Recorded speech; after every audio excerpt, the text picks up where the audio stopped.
Hello and be welcome followers of Humanities Rocks.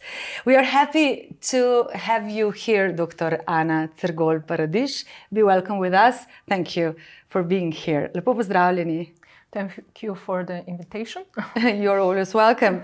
So Ana studied history and sociology, it was sociology, yes, at the Faculty of Arts, University of Ljubljana, torej na naši filozofski fakulteti, Univerza v Ljubljani. She's a researcher. She took part in various research projects, namely Women and Borders and Women and the First World War, part of EIRENE project. She also engages in the research program Slovenian History at the Department of History, also on the Faculty of Arts, University of Ljubljana. That's all right. That's all right. So, first of all, čestitke, congratulations for obtaining your MSCA fellowship. Thank you. That is quite an achievement. Yeah, we have still do a project. It's only the beginning of everything. That's right. And you're going to Denmark. Have you ever been there? No. Never to Scandinavia. I was the first time in Sweden about 2 weeks ago. The first time in Scandinavia. And never to Denmark. So you will stay for how long? For 2 years in Köbenhavn? Yeah, but I will have many and several trips to home because all the sources in archives are here in Slovenia. Mm-hmm. I will do theory there. And then go home and research in archives and do oral interviews with people here in Slovenia. So you're already describing your work as a researcher. Yeah. But first of all, I would like to know, what are the major decision factors for you as a researcher for opting for this migration to Denmark? Why Köbenhavn? Why the theory there? Yeah, to be honest, I never been much of a traveler. I never been abroad for a long period, but there were several reasons now in my life that were important and motivated me to go abroad, because I just realized that I can't survive in academia without this experience, without the experience to go somewhere, to enroll in a different research environment, to be better in my skills, in communication skills, to be better in language skills, to meet, to network with other historians, with other scientists, and so on. Why Köbenhavn? Because they have there the most renowned scholars that engage in historical trauma studies, which is my subject. Mm-hmm. My supervisor, Antić, is a very well-known expert in this area, and also other scholars at her department. And also she's very much specialized in this area, in psychiatry, history of psychiatry in this region, the ex-Yugoslavia region. You said, Anna, without this experience, I couldn't survive in academia world. Survive or exist? Both, I suppose. Both? There were also more practical reasons mm-hmm. that are connected with my family. Actually, and paradoxically, we realized that during the COVID time, mm-hmm. because we realized that we can do many things from home. Also, my husband, he can work from home. And then we can realize that I can go to reach my dreams, to go to a scholarship, and he can go with me. Because he obviously can work from home in a different environment. For Slovenian firm, from the Köbenhavn. From Denmark. Yeah, from Denmark. That's much easier then, yeah. Yes. And also my daughter is now 4, and maybe this is the last chance to go somewhere for a longer period, because when she will go to school, it will be a little bit more difficult to go somewhere. Yeah, every 2 years somewhere else. Yeah, that's true. So you are talking, you mentioned your daughter. Yeah. And the title of your project is RETROCHILD. Yeah, so how was your childhood? Oh, my childhood. I was an only child. Like me. That's good, right? I think it's yes, good. it is. But when you are grown up, it's not so very well anymore. At the center of the universe, and my parents, and also not only parents, grandparents, loved me a lot, and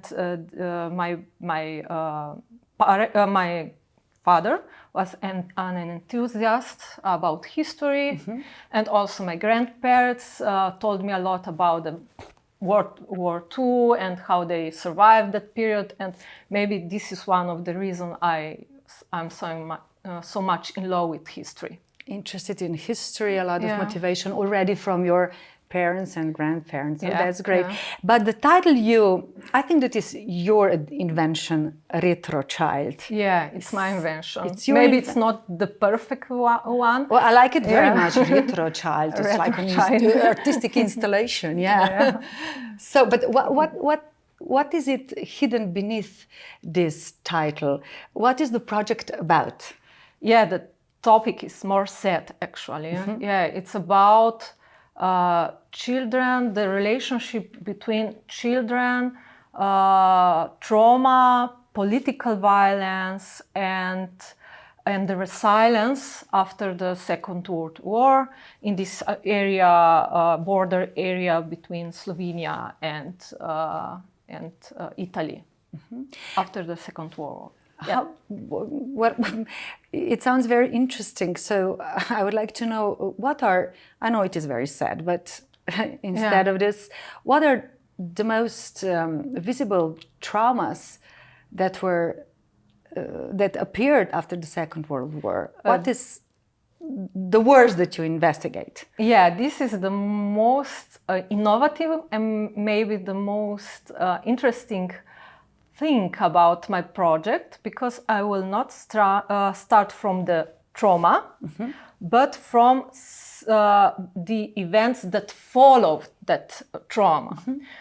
Therefore, I will not take, for example, bombing and child abuses during war and so on, but I will start the research from subsequent interventions. Medical interventions, social interventions, and legal intervention. And then, therefore, I will study war orphans, children in psyche after the Second World War, and children or juvenile delinquents. But why is this important for nowadays society?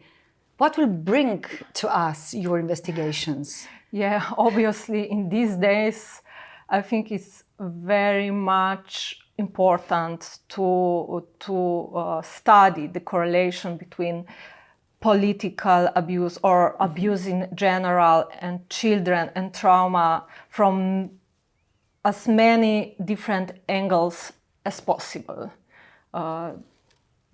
Those days are terrible in this regard, and I think also a historical perspective, historical perspective that can reach the topic from somewhere else can contribute to understanding the problems that are now very much at the forefront. Yeah. Yes. You know, Anna, I have the feeling that everything is repeating. Yeah. Isn't it like this nowadays with this war in Ukraine and... Not only repeating, but maybe we judge past events from our perspective. And the point is that after the Second War, well,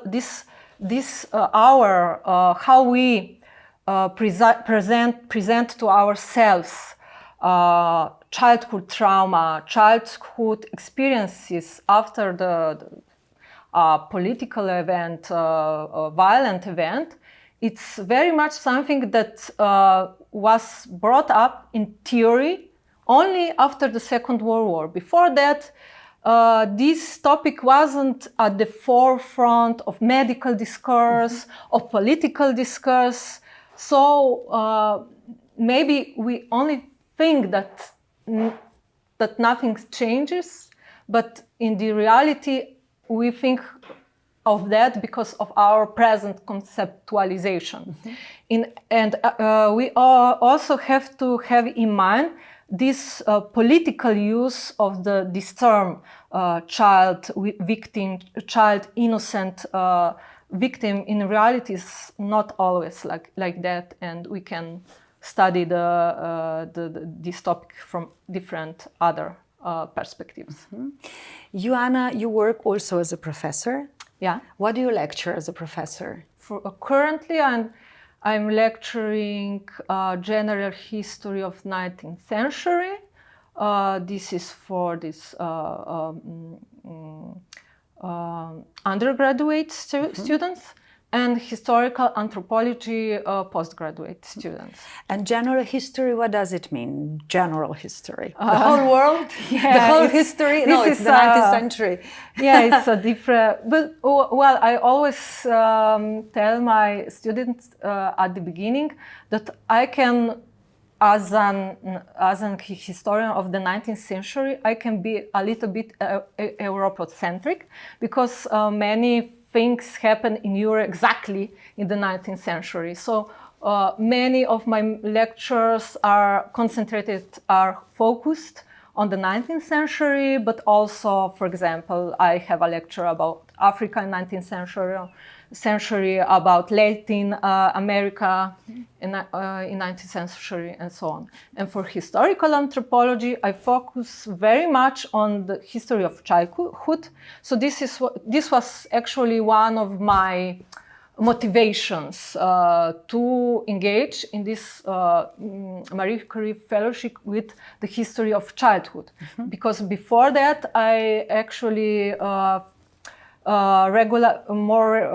often focused on gender history, and now I have to turn to another subject, because Marie Curie Fellowship is always about something new, something that you didn't already done before that. So I said, why not? I will combine my teaching preferences with new research areas, and so voila. Here, the idea. Voila, the great idea. Yes, congratulations, Anna, again. But no, we are not finishing, yes, because, okay, your subject and your object, investigation object, are children, let's say so, and you work with youngsters as your students. But do you think that nowadays knowledge in this society where youngsters already exist or exist, is it underestimated, the knowledge? Do you think that nowadays youngsters are just seeking for fake news and internet things, and the knowledge read in books and listened by professors is not so important anymore, or underestimated? It's very difficult to realize which news are fake news and which news are real news based on research. It's even difficult to realize, to find out which films or photographs are not fake, and so on. And this is all important obviously it's very important to have real information, therefore have the ability to make informed consent. And actually this is my answer now, is something that I read when I put this answer in chat GPT, or artificial intelligence. So it's my answer genuine or not. You have to decide. Actually, I think like that, but the answer that I generated now is from artificial intelligence. So, well. But yes, but I read some days ago that, and I agreed very much that artificial intelligence only synthesizes, not generates. But you are generating new perspectives and new contents. Yeah. Don't you think so? You as a professor, or you as a thinking woman. Yeah, I think some weeks ago I had a chat with a historian that engaged very much in this kind of topic, in digital humanistics and so on. And he said that artificial intelligence will never substitute teachers, because teachers are those that, to some way, are the most important in this thing, and artificial intelligence can do that. For new informations, I suppose that if something is really original, it can be, or maybe can be, produced from artificial intelligence. It's a very hot topic right now. Very hot and very tricky thing that is ahead of us. So you said teachers are important, but I think that children are important as well. Yeah, aren't that's they? True. That's true. And I have another question which might be a little bit, not stupid one, but a little bit naive. So Paradiž, what a beautiful, beautiful surname. In Slovene, that means paradise. So you're lucky. Why this? Well, why? Yeah. Do you have any comment on this? Yeah, this is something that came from my husband. My original second name is Cergol, from this Primorska region, and I get the other surname from my husband. And he's from this northern part of Slovenia, where there are a lot of Paradiž. I've never heard of it, so that's great.